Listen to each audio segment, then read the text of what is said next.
We do want to get you the very latest from the Michael Jackson manslaughter trial. Lawyers for Dr. Conrad Murray argue the singer gave himself a fatal dose of a powerful sleep drug. But in the latest bombshell testimony, a key witness says that is simply not true. CBS News national correspondent Ben Tracy has that story.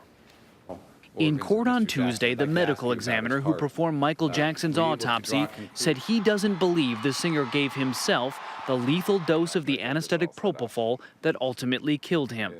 The circumstances, from my point of view, do not support self-administration of Propofol.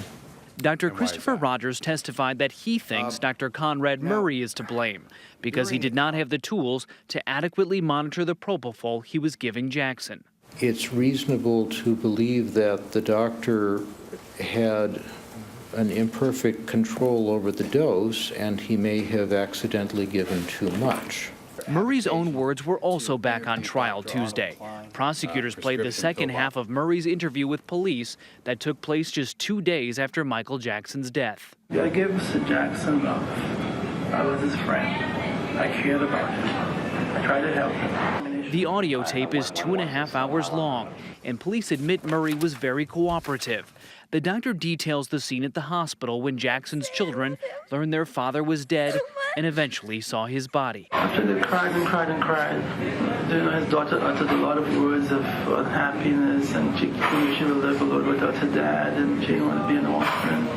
And real sad, real sad. She's like my daughter. And I told her, we will take care of her.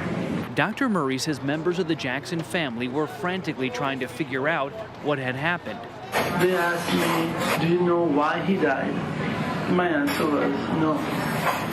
And that's the reason why I was recommended to the family to have an autopsy, because I also wanted to know. Prosecutors showed a graphic photo from Jackson's autopsy.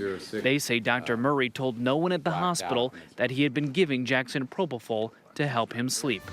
Ben Tracy, CBS News, Los Angeles.